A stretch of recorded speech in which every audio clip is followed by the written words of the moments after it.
하신 하나님의 말씀은 구약성경 다니엘서 5장 25절로 28절입니다.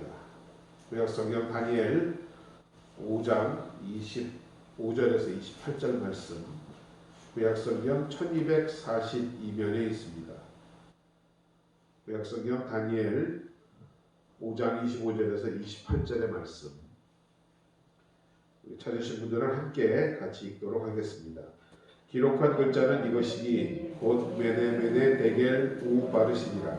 그 뜻을 해석하건대 메네는 하나님이 이미 왕의 나라의 시대를 세워서 그것을 끝나게 하셨다 하며, 데겔은 왕이 저울에 달려서 부족함이 배었다 하며, 베레스는 왕의 나라가 나뉘어서 메대와 바사 사람에게 준바되었다 함이니이다. 아멘. 오늘 저는 방금 전에 함께 읽은 다니엘서 5장의 본문을 가지고 메네 데겔 우바르신이라는 제목으로 함께 은혜 나누기를 원합니다. 오늘 본문의 배경은 이렇습니다. 바벨론이라는 나라에 벨사살 왕이 있는데, 그 벨사살 왕이 1,000여 명의 귀인들과 함께 큰 잔치를 배설하고 술을 마실 때에 갑자기 왕궁 촛대 맞은편에 석회석 벽에 손가락들이 나타나서 글씨를 쓰기 시작합니다. 이에 왕의 즐기던 얼굴이 변하고 번민으로 무릎을 벌벌 떨게 됩니다. 왕은 즉시 갈대아 술사들과 점쟁이들을 불러 이 글자를 읽고 해석해 보라고 합니다. 그러나 그들 중 아무도 그것을 해석하지 못합니다.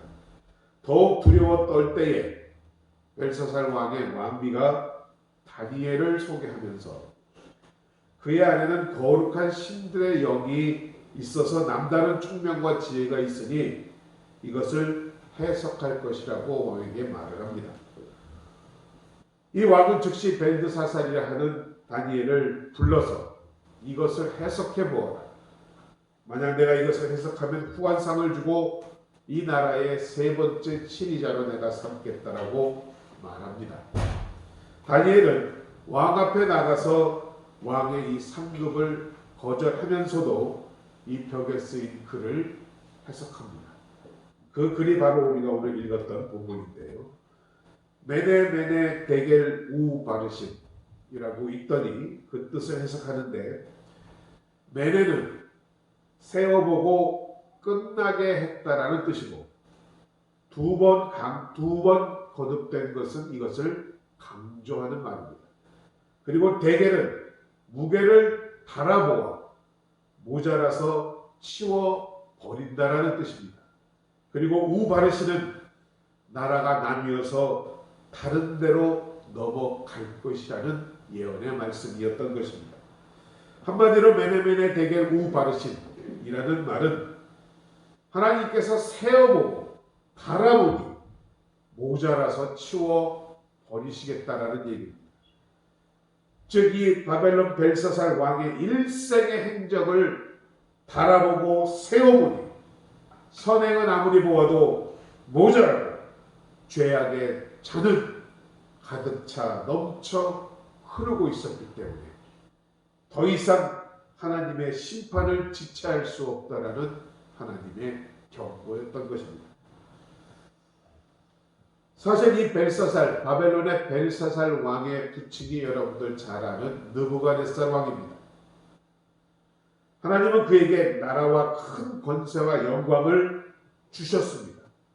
그럼에도 불구하고 느부갓네살 왕은 마음이 높아지고 뜻이 완악하여 교만하게 행함으로 사람 중에서 쫓겨난 것을 알면서도 그의 아들인 벨사살 왕도 여전히 자신이 하늘의 주제보다 높이며 성전의 그릇들을 가져다 그것으로 술을 마시고 신상을 찬양하고 하나님께 영광을 돌리지 않고 있었던 것입니다. 오늘 왕궁벽에 쓰여진 이 글씨는 바로 당시 벨사살 왕에게만 보여주는 것이 아니라 고난주간을 지나고 있는 우리와 우리 모든 인생과 우리의 나라와 우리의 교회를 향한 그야말로 하나님의 대자보요 경고문인 것입니다. 개인이나 가정이나 국가나 하나님이 세워보시고 바라보아서 그 선행은 없고 죄악이 관영하며 모자람이 있을진데 하나님의 심판은 임한다라는 것입니다. 손가락에 나타나 이와 같이 하나님의 대자보가 붙던 바로 그날 메대와 바사의 군대가, 지금으로 말하면 페르시아의 군대입니다. 바벨론은 사방의 성문을 부수고 쳐들어옵니다. 대사륙이 벌어져 피바다를 이루고 있습니다. 화려하던 황금초록 불빛에 창칸이 번뜩였고 유리알 같은 대리석의 붉은 피로 흥건하여졌으며 흥겨운 노랫소리는 비명소리로 신음으로 변했고 거만하던 명령소리는 살려달라는 애원과 후회하는 탄식의 소리로 변하고 말았던 것입니다. 여러분, 분명 하나님은 오래 참으시는 분이시지만 개인과 가정과 국가의 행동을 바라보아서 선행이 모자라고 죄악이 충만하여 넘치면 더 이상 그것을 두고 보시지 아니하는 분이신 줄로 믿습니다. 로마서 3장 23절 24절은 그래서 말씀합니다. 모든 사람이 죄를 범하였으며 하나님의 영광에 이르지 못하더니 그리스도 예수 안에 있는 속량으로 말미암아 하나님의 은혜로 값없이 의롭다 하심을 얻은 자 되었느니라. 주님의 속량으로 값없이 얻은 은혜가 아니라면 우리도 이러한 심판을 받을 수밖에 없는 자들이라는 말씀입니다. 우리의 죄로 인하여 하나님으로부터 부여된 지위를 상실했습니다. 영원한 기쁨 에덴 동산에서 쫓겨났습니다. 그러나 우리 주 그리스도께서 은혜의 풍성함으로 그 피로 우리를 속량하셨기 때문에 지금 저와 여러분이 이 자리에 있는 줄로 믿습니다. 속량이란 노예들이 자유의 대가를 얻기 위하여 석방되기 위하여 또한 죄수들이 석방되기 위하여 돈을 지불하는 속전을 의미합니다. 바로 그 속전이 바로 우리 예수 그리스도의 보혈이었던 것을 이 시간 기억하시는 여러분 되시기를 주님의 이름으로 축원드립니다.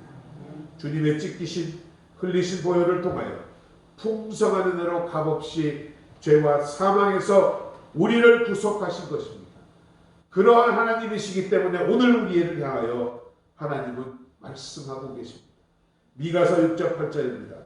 사람아 주께서 선한 것이 무엇임을 내게 보이셨나니 여호와께서 내게 구하시는 것은 오직 정의를 행하며 인자를 사랑하고 겸손하게 내 하나님과 함께 동행하는 것이 아니냐라고 하나님은 여러분에게 요청하고 계십니다. 언약의 백성으로 죄사함을 받은 여러분들이라면 여러분의 삶 가운데서 마땅히 드러내야 할 삶의 규범인 줄로 믿습니다. 오늘 본문을 통하여 우리는 하나님은 불꽃 같은 눈동자로 우리 인생을 살피시고 틀림없는 저울로 모든 행위의 선악간에 달아보시는 분임을 깨달아 알아야 합니다. 무엇을 달아보시는지 다음을 세워보고 바라보신다라는 것입니다. 첫 번째로 하나님은 우리의 죄악을 바라보신다라고 합니다. 메네메네 데겔 우바르신 세워보고 바라보니 모자라서 치워버리겠다. 죄악의 잔이 차고 넘치면 하나님의 징계가 임하는 것입니다. 심판이 임하는 것입니다.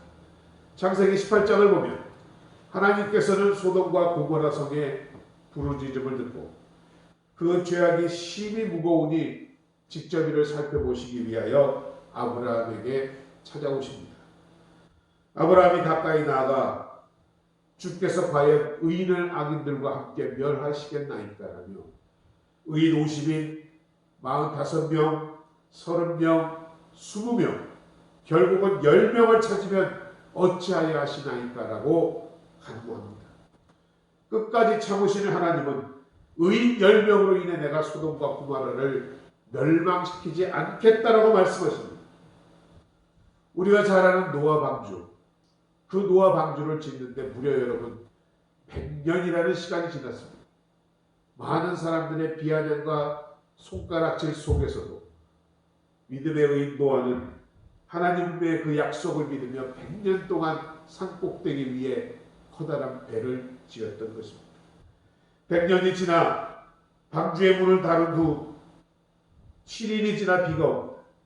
지금부터 7일이면 내가 40주야를 땅에 비를 내려 지은 모든 생물을 지면에서 쓸어버리며 물이 150일을 땅에 넘칩니다. 소돔과 고모라에서도 의인 10명을 찾지 못한 거로 아브라함과 말씀을 마치신 하나님께서 소돔을 향하십니다.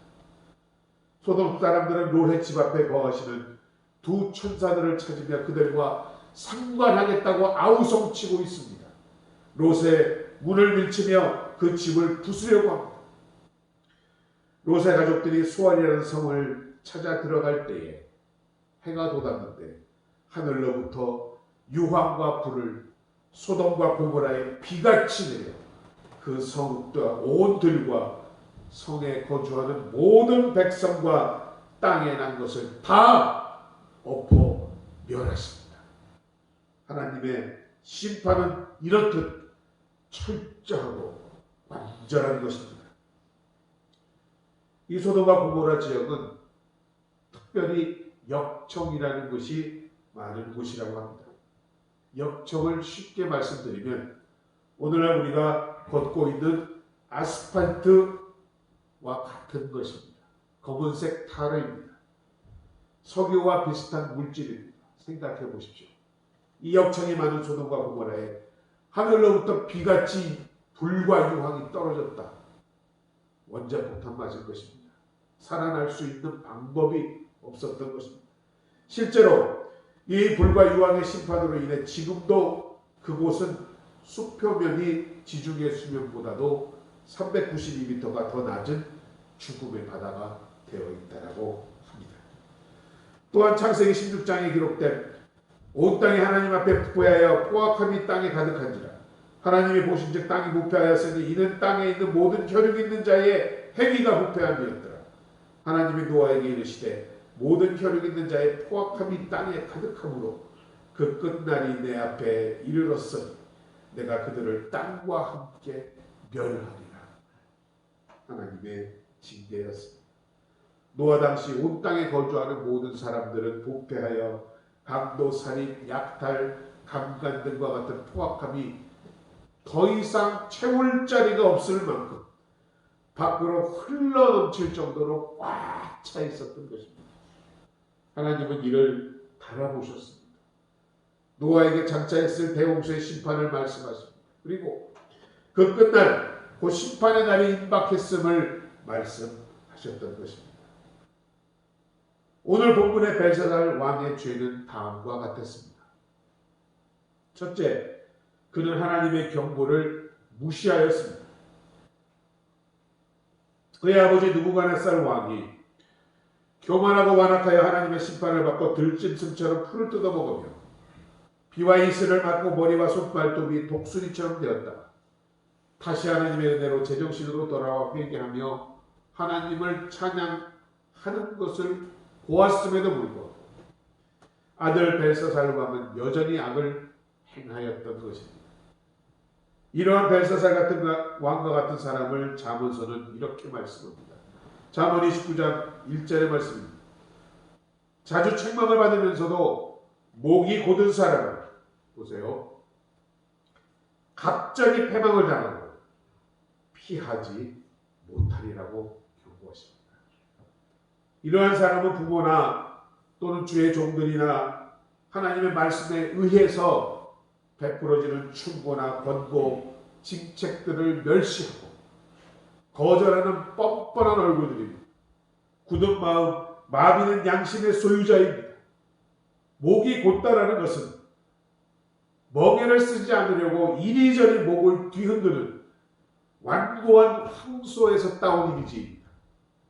그러한 사람은 쇠방망이에 맞아 산산조각나고 다시 도로 붙일 수 없으며 그와 같은 항아리와 같은 운명이 될 것이며 그 징벌을 또한 생각하지 못한 때에 갑자기 임함으로, 그리고 계절의 정을 전혀 보이지 아니하는 사람은 그 징벌의 상황에서 돌이킬 구원받을 만한 그 무엇도 없다는 것입니다. 완전한 멸망을 말하고 있습니다. 그는 하나님으로부터 상실된 자이고 잃어버린 된 자이며 버려진 사람인 것입니다. 하나님은 되풀이 되는 경고를 무시하며 제멋대로 행하였던 사무엘 시대의 엘리 제사장의 두 아들들의 목숨을 끊어버리시고 이 사실을 신뢰를 보이셨던 것입니다. 하나님의 말씀으로, 주의 종의 권고로, 이웃의 충고로, 신앙 동역자들의 말씀으로, 또는 인생의 막대기와 사람의 채찍으로 경고의 때가 다가올 때 완고하지 말고 망설이지 말고 즉시 하나님 앞에 회개와 순종함으로 패망을 면하시는 여러분 되시기를 주님의 이름으로 축원드립니다. 두 번째 벨사살 왕의 죄는 우상을 찬양한 죄입니다. 오늘 본문 23절을 보면 벨사살 왕은 예루살렘 성전에서 가져온 거룩한 그분 기명이라는 것은 하나님의 예배에 쓰여지는 그릇들입니다. 그곳에 술을 따르고 마시면서 금과 은과 동과 철과 목석으로 만든 신상을 찬양하고 있습니다. 도리어 자신을 하늘의 주제보다 높이며, 다니엘서 오늘 5장 23절입니다. 그의 성전 그릇을 왕 앞으로 가져다가 왕과 귀족들과 왕후들과 후궁들이 다 그곳으로 술을 마시고, 왕이 또 보지도 듣지도 알지도 못하는 금은 구리쇠와 나무돌로 만든 신상들을 찬양하고, 도리어 왕의 호흡을 주장하시고 왕의 모든 길을 작정하시는 하나님께는 영광을 돌리지 아니하신 데, 극단적인 교만입니다. 하늘에 계신 권세 있는 주인인 하나님을 대적하고 보지도 듣지도 알지도 못하는 생명 없는 우상을 찬양하고 한 생명의 주관자이신 정작 하나님은 찬양치 아니하는 벨사살 왕의 교만과 우매함에 대해서 무서운 그 죄를 경고하고 계시는 것입니다. 사도행전 12장을 보아도 당시 헤롯 왕이 도로와 시온 사람 앞에서 연설을 합니다. 그런데 그 연설이 얼마나 훌륭했는지 백성들이 큰 소리로 외칩니다. 이것은 사람의 소리가 아니라 신의 소리라고 외칩니다. 칭송합니다. 그러나 헤롯 왕은 영광을 하나님께 돌리지 아니하므로 주의 사자가 곧 그를 치니 벌레 먹혀 죽고 말았다라고 기록하고 있습니다. 헤롯의 군중들이 자기를 지켜 세우는 그 함성을 듣고 매우 만족해하는 것은 루스드라에서 그 주민들이 바울과 바나바를 신으로 추대했을 때 바울과 바나바가 옷을 찢으며 그들의 입을 막으며 그들에게 하나님만을 전한 것과는 전혀 대조적인 것이었던 것입니다. 이러한 헤롯의 불경건에 대해 주의 사자를 보내서 헤롯을 치십니다. 역사가 요세푸스는 이 죽음에 대해서 헤롯이 갑자기 그 이후에 복통을 일으키고 5일 후에 죽게 되었는데 몸에 썩어 벌레가 생겼다라고 실제로 기록하고 있습니다. 시편 기자는 115편 1절에서 말씀합니다. 여호와여, 영광을 우리에게 돌리지 마옵소서. 우리에게 돌리지 마옵소서. 오직 주는 인자하시고 진실하심으로 주의 이름에만 영광을 돌리소서라고 기도하고 있는 것입니다. 사랑하는 여러분, 언제나 하나님께 감사와 영광을 돌리며 자신을 낮추시는 여러분 되시기를 주님의 이름으로 부탁드립니다.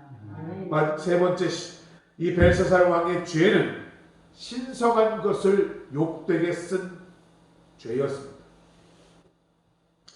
벨사살 왕은 하나님 두려운 줄도 모르고 아버지 느부갓네살이 예루살렘 성전에서 가져온 금과 은그릇을 가져다가 그곳에 술을 부어 마시면서 우상을 찬양함으로 하나님을 경독해 하고 있습니다. 여러분에게 있는 거룩한 것, 신성한 것은 무엇입니까? 바로 그것은 고린도전서 6장 19절 이하의 말씀과 같이 너희 몸은 너희가 하나님께로부터 받은 바 너희 가운데 계신 성령의 전인 줄을 알지 못하느냐. 너희는 너희 자신의 것이 아니라 값으로 산 것이 되었으니 그런즉 너희 몸으로 하나님께 영광을 돌리라고 말씀하고 있습니다. 바로 구원받은 우리의 몸이 하나님께 거룩한 것이며 거룩한 여러분의 몸이 성전인 것입니다. 너희는 너희 자신의 것이 아니라고 말씀합니다. 하나님께서 값을 주고 사신 것이라고 말씀합니다. 그리스도의 대속적 죽음으로 고귀한 값을 치르고 우리에게 허락하신 것입니다.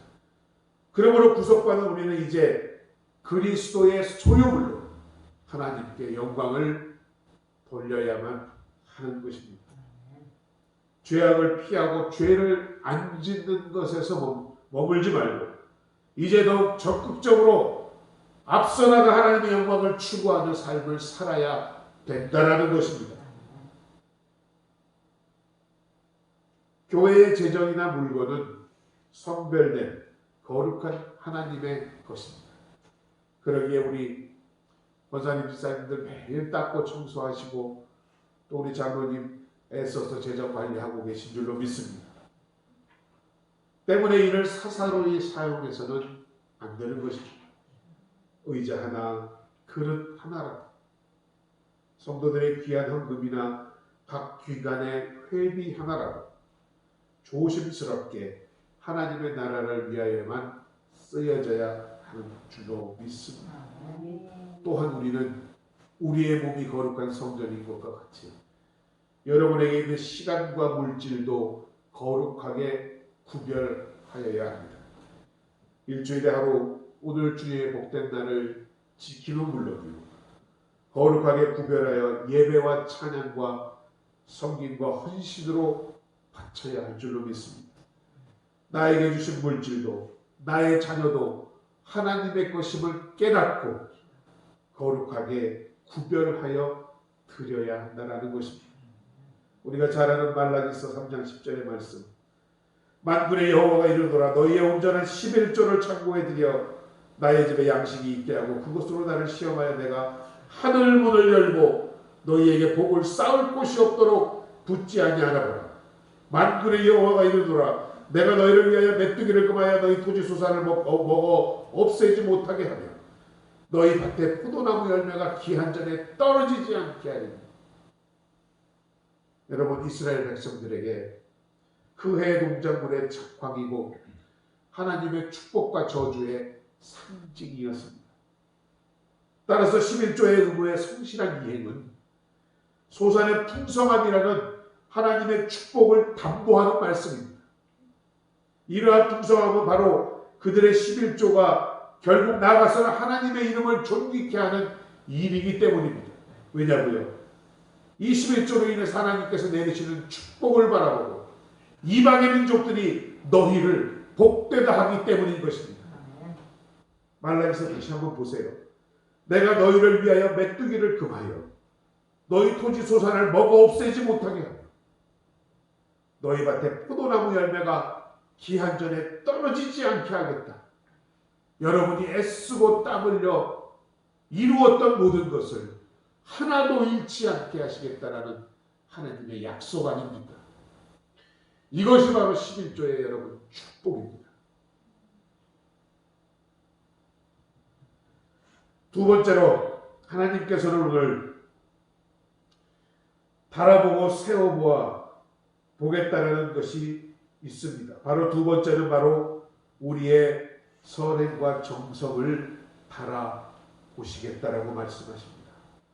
여러분, 하나님 앞에서 드리는 선한 행위, 여러분이 드리는 정성, 주의 이름을 행하는 모든 사역은 하나님의 저울에 무겁게 달리우는 일인 줄로 믿습니다.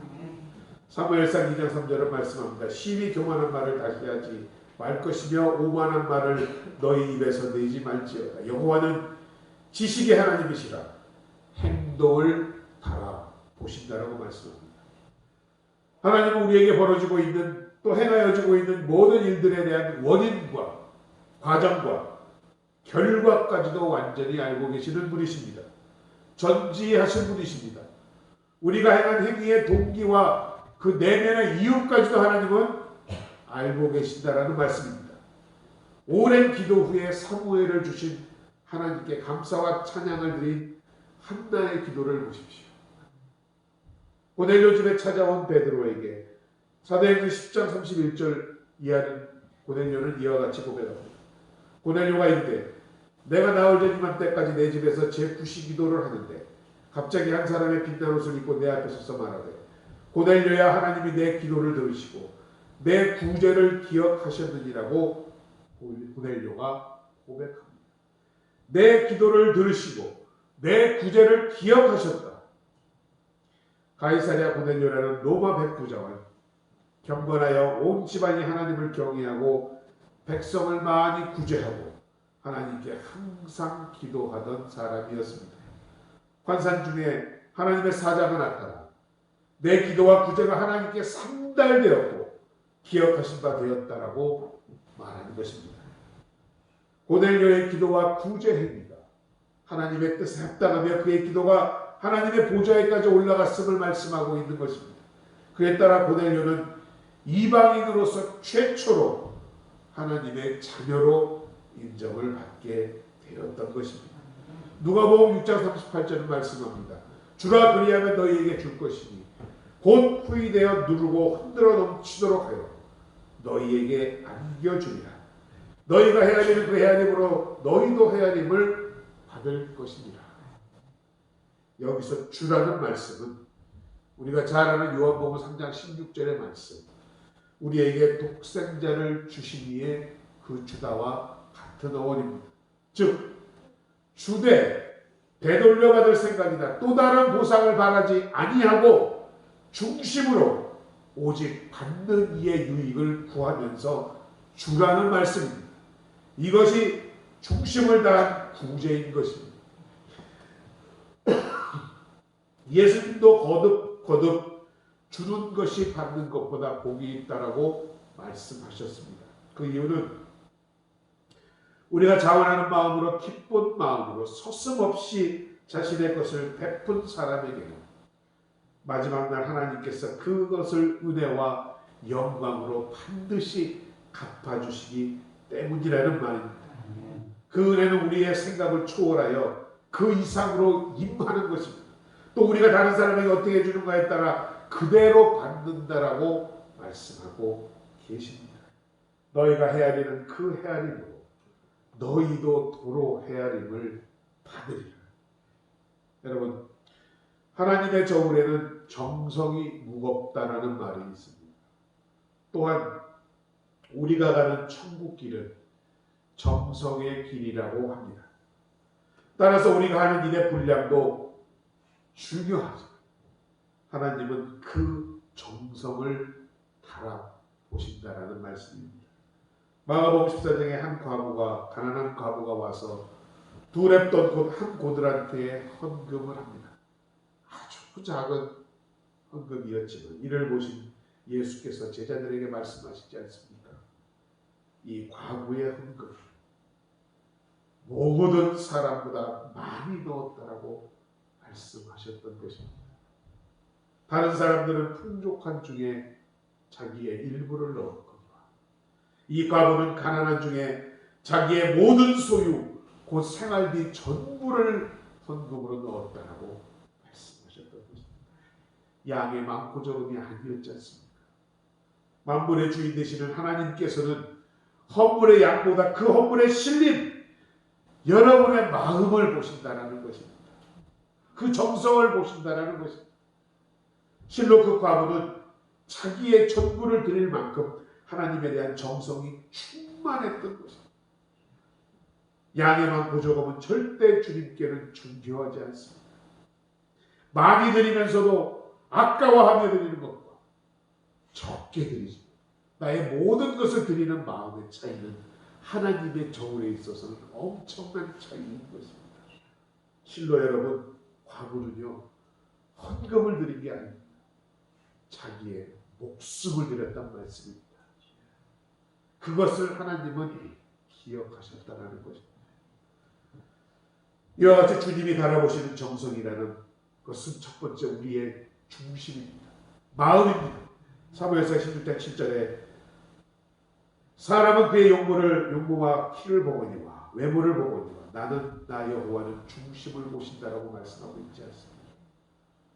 우리는 눈에 보이는 것으로 그 사람을 판단하지만 하나님께서는 눈에 보이지 않는 마음의 눈을 가지시고 우리의 신앙과 인격과 정성을 감찰하신다는 것입니다.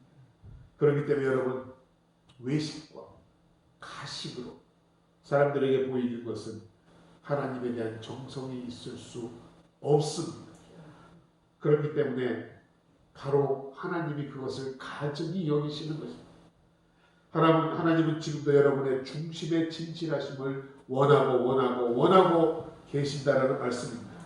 여러분, 헌금할 때, 봉사할 때, 기도할 때, 구제할 때 정말 여러분의 마음을 다하여 드리는 여러분 되시기를, 그리하여 과거와 같이 칭찬받는 사랑하는 여러분 되시기를 주님의 이름으로 축원드립니다. 두 번째로 하나님이 바라보는 정성은 최선을 다하는 것입니다.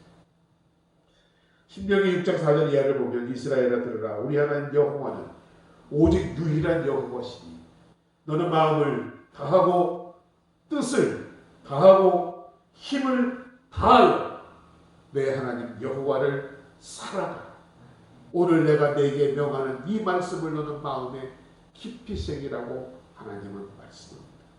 마음을 다하고 뜻을 다하고 힘을 다하여 나를 사랑하라. 우리의 육체적, 정신적, 영적 모든 능력을 하나님께 헌신하라고 말씀하고 있는 것입니다. 여러분, 우리는 한계가 있는 인간입니다.